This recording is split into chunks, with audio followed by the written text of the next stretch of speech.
오늘 은혜 많이 받으세요. 이렇게 나누는 것이죠. 예, 오늘도 하나님의 은혜가 우리의 삶 가운데, 예배 가운데, 말씀 가운데, 우리 전 삶의 영역 가운데 충만하게 마시기를 다시 한번 주님의 이름으로 축복합니다. 예, 저는 오늘 사도행전 3장 1절로 10절 말씀을 통해서 우리를 보라. 우리를 보라. 라는 제목으로 같이 은혜 받는 시간 되기를 원합니다. 제가 어제 결혼식을 다녀왔고, 또, 그 결혼식장에서 어떤 목사님이 이 부부 십계명을 이렇게 또 주시는 분이 있더라고요.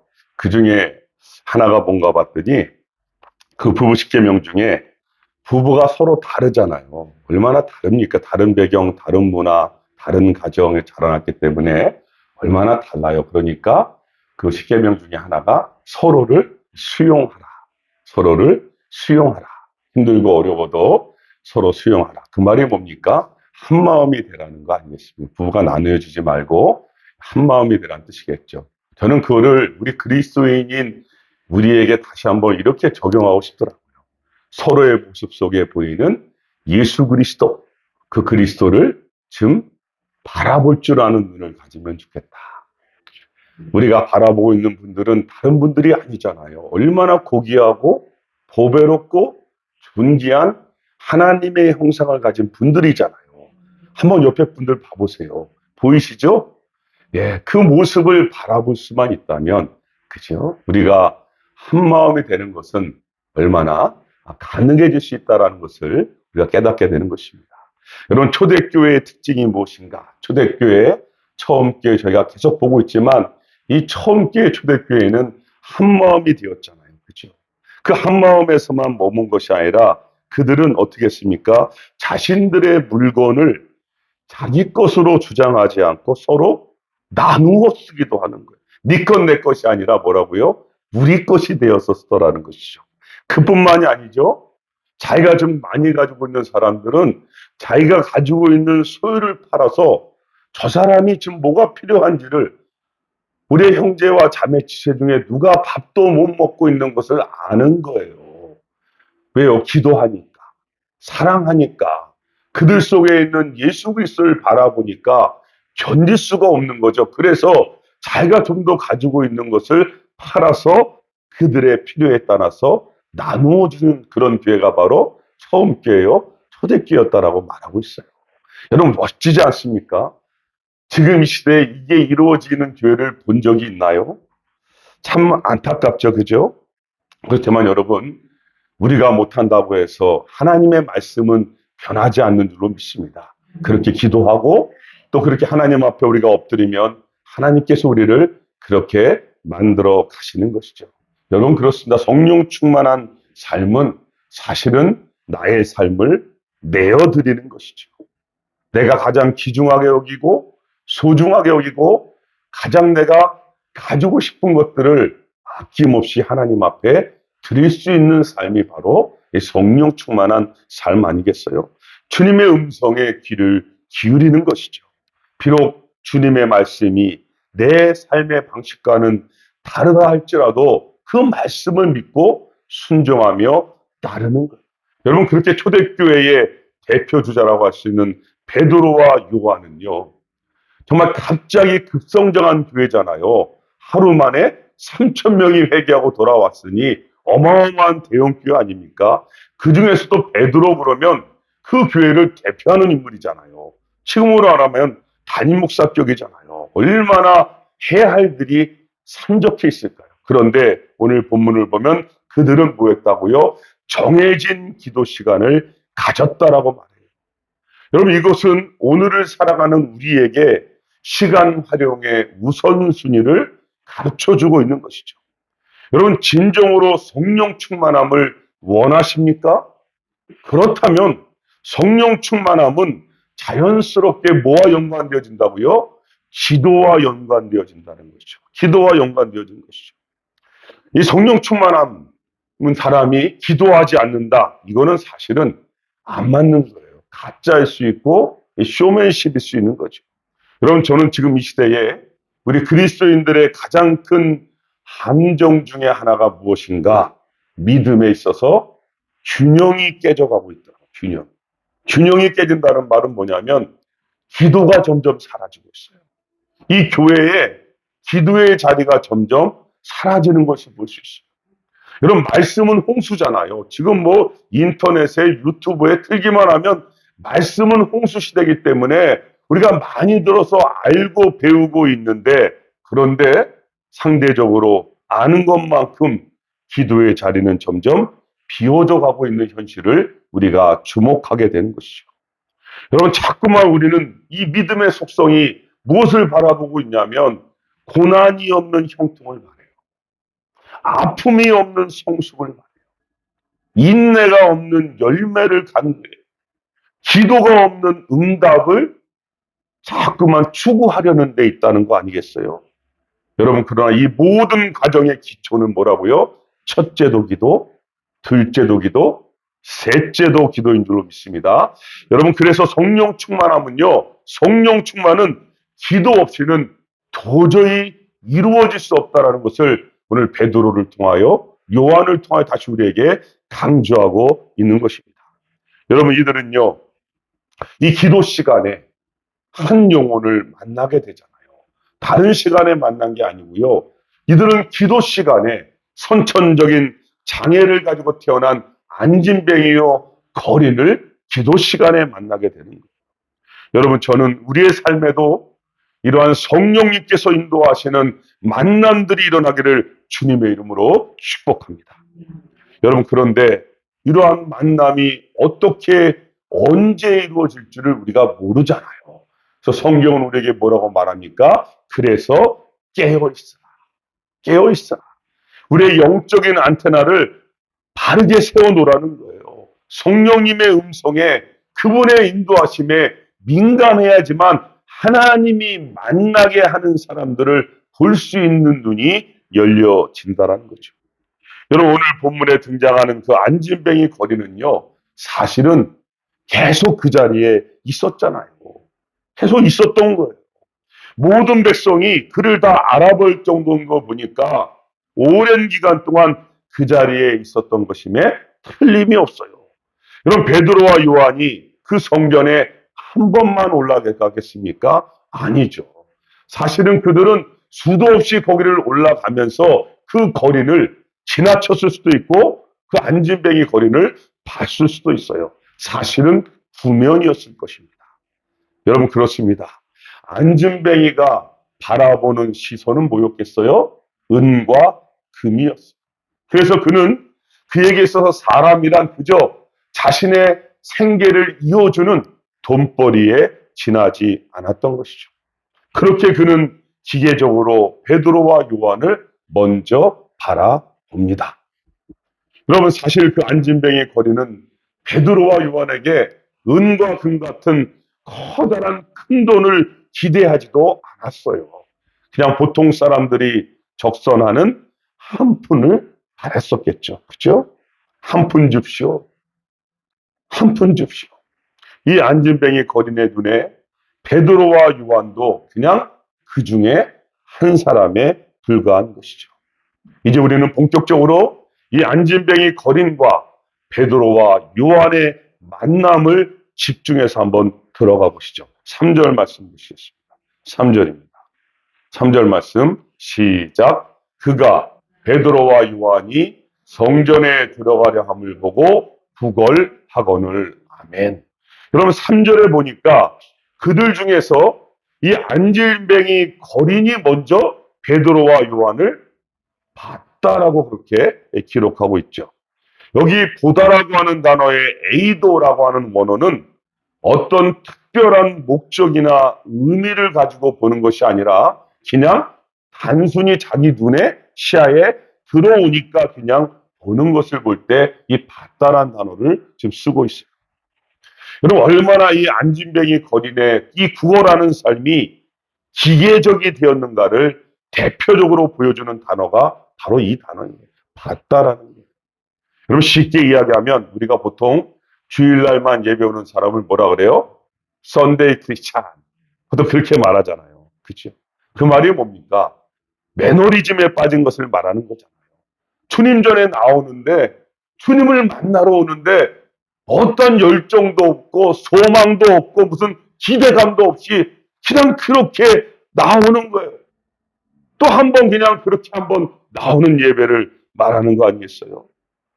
내가 누구로부터 왔는지, 우리의 정체성이 어떠한지, 우리가 누구를 위하여 살아야 하는지 그러한 우리의 사명도 없는 거죠.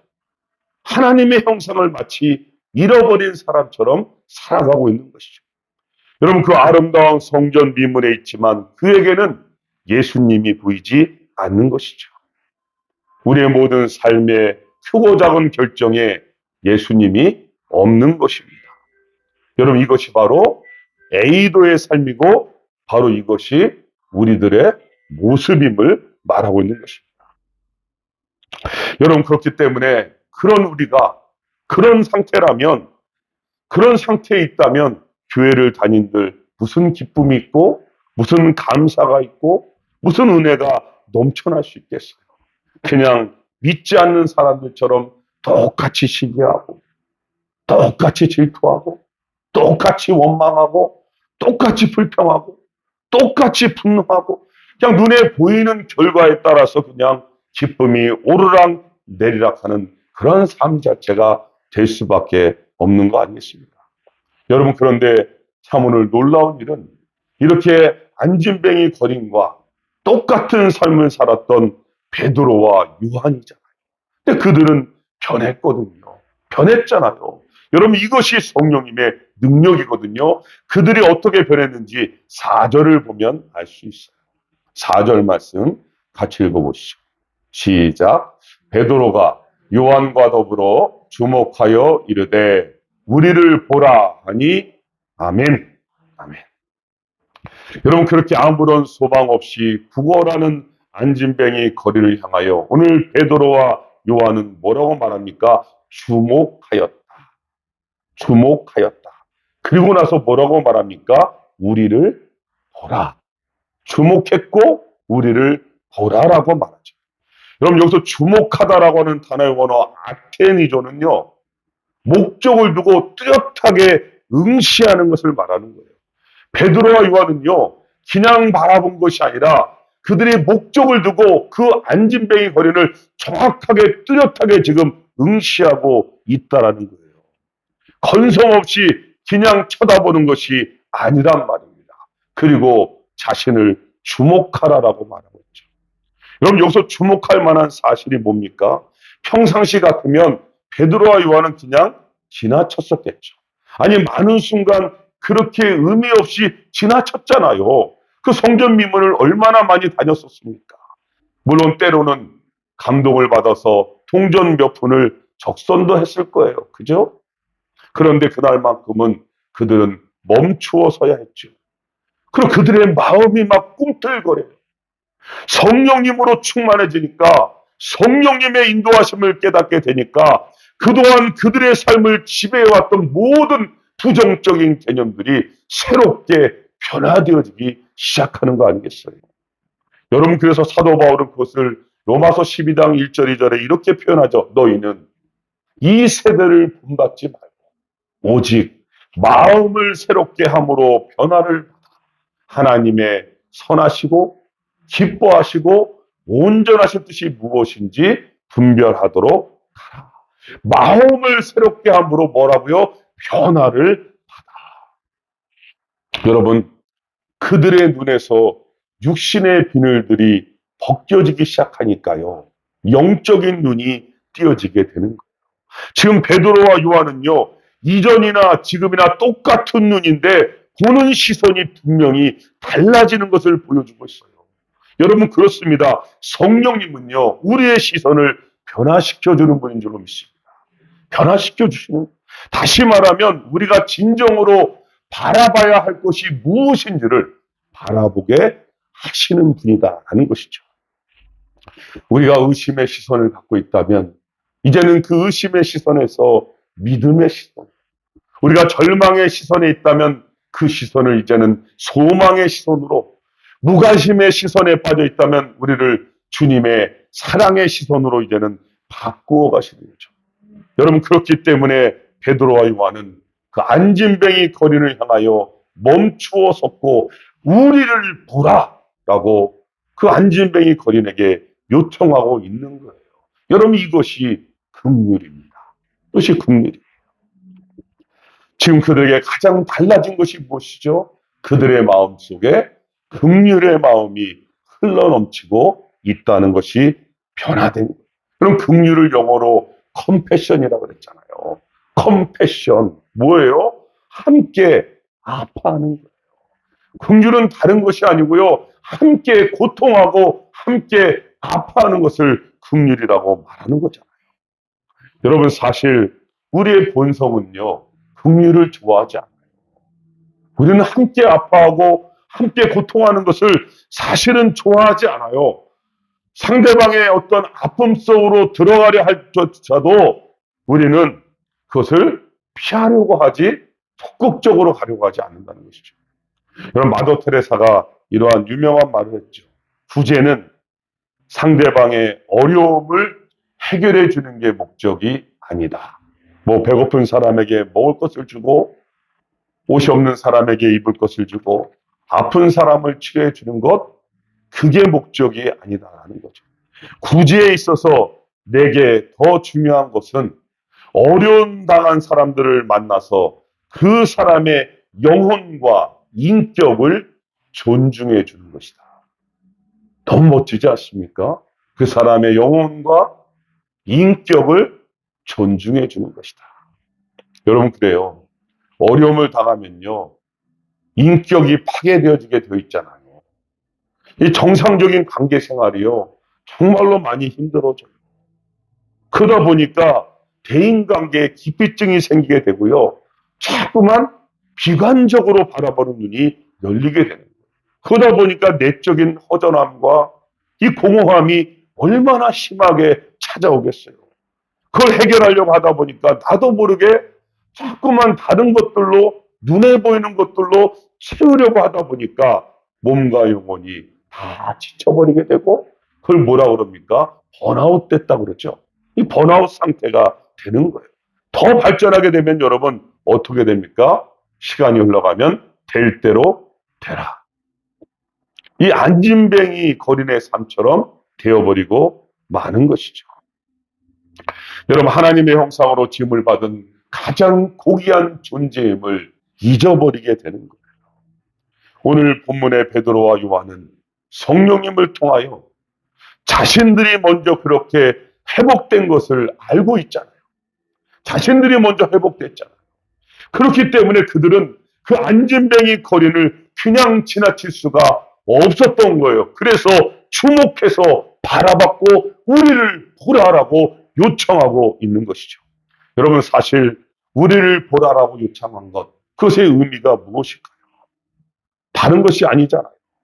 우리도 사실은 당신과 똑같은 사람이었어요.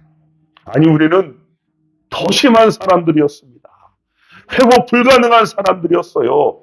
3년 동안이나 주님과 동거동록하며 예수님을 따랐지만 막상 예수님이 고난을 당하고 아픔을 당하니까 우리는 그분을 버리고 도망쳤고, 심지어 부인하고 입으로 저주까지 했던 사람이 바로 저입니다.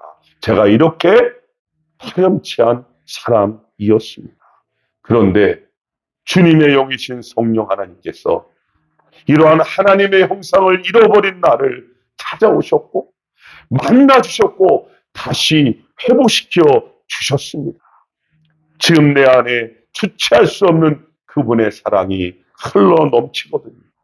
저는 당신에게 이 기쁜 소식을 전하지 않으면 견딜 수가 없어요.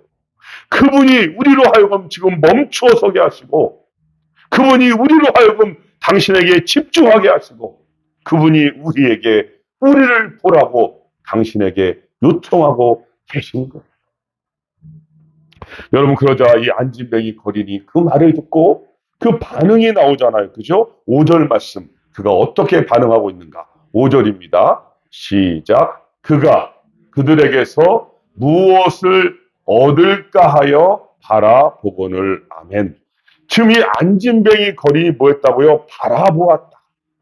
이 안진뱅이 거린의 시선도 달라졌음을 말하고 있어요. 여기 바라보았다의 단어는 앞에 나온 보다의 단어하고 다른 단어를 쓰고 있어요. 에페코란 단어를 쓰고 있어요. 이 에페코는 온 시선을 집중해서 바라보고 붙잡고 있는 것을 말하는 거예요. 이제는 그냥 건성으로 한 푼 줍쇼가 아니라 자신의 온 시선을 집중해서 그들을 바라보는 상태로 바뀌었음을 성경이 말하고 있어요. 여러분, 이 안진뱅이 거린이요, 자신이 일어날 줄을 알고 바라본 것이 아니에요. 그렇지만 그의 마음에는요, 분명한 변화가 지금 일어나고 있는 거예요. 그게 뭐죠? 그 누구도 지금껏 자기에게 자신을 주목하여 보라고 외치는 사람은 없었기 때문입니다. 어쩌면 그것이 그의 마음을 더욱 외롭고 지치게 만들었는지도 모르잖아요. 그런데 지금 그의 마음이 뭐하고 있어요? 꿈틀거리고 있죠.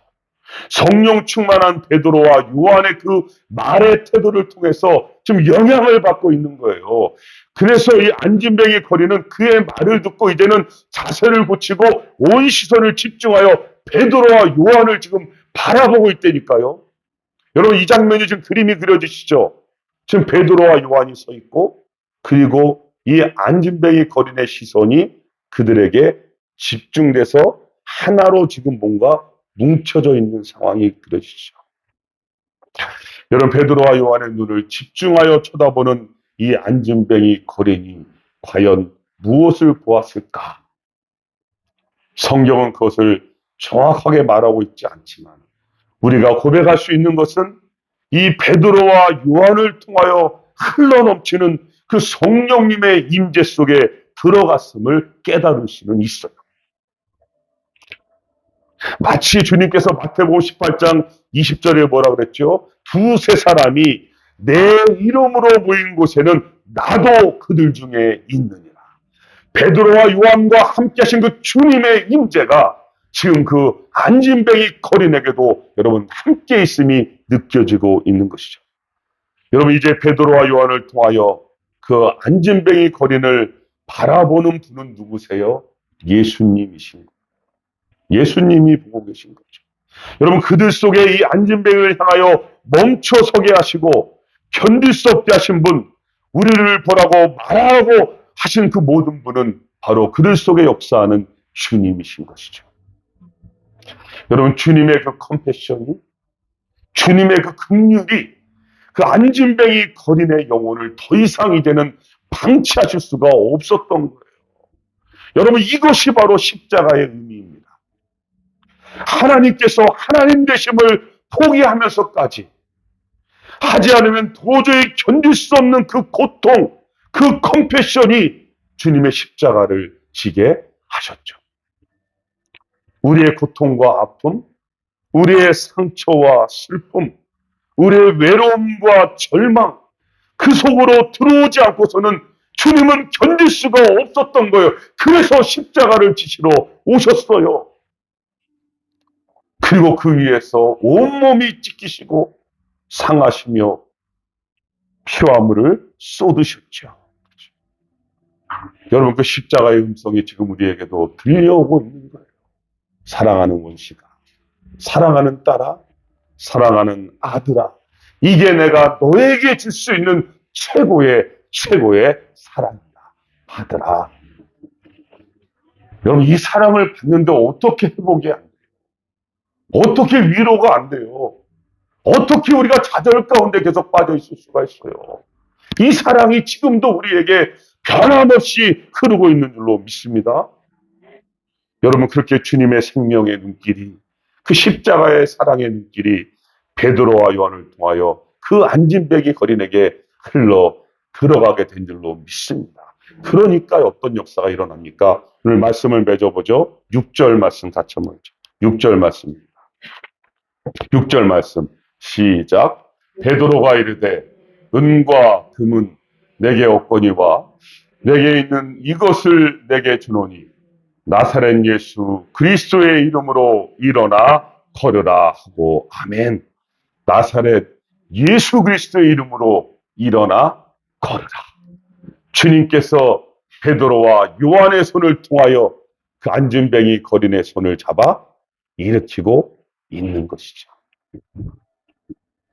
여러분, 오늘 이 시간에 오늘 주님께서 우리에게 동일하게 말씀하고 계시죠. 사랑하는 딸아, 사랑하는 아들아, 일어나 걸어라. 일어나 걸어라. 십자가의 사랑을 받은 자여, 일어나 걸으라. 더 이상 과거의 상처와 아픔에 얽매이지 말라는 거예요. 일어나 걸으라는 것입니다. 주님이 일으켜 주시겠다는 거예요. 여러분, 더 이상 우리가 일어나서 걷기 위하여 이제 진정으로 붙잡아야 할 분이 누구인지를 이제는 더 이상 흔들리지 말라는 거죠. 우리의 시선이 이제는 한 분께만 여러분 고정되시기를 바랍니다. 그리고 이 아침에 이 시간에 고백하십시다. 어떠한 환경에서든 어떠한 상황에서든 주님만 붙잡고 일어나 걷겠습니다. 주님 사랑합니다. 그리고 감사합니다. 여러분, 그렇게 한 주간 나에게 전 생명을 쏟아부으신 주님께 우리의 전 삶으로 응답하심으로 하나님께 영광 돌리시는 긍휼의 일꾼들이 다 되시기를 주님의 이름으로 축복합니다.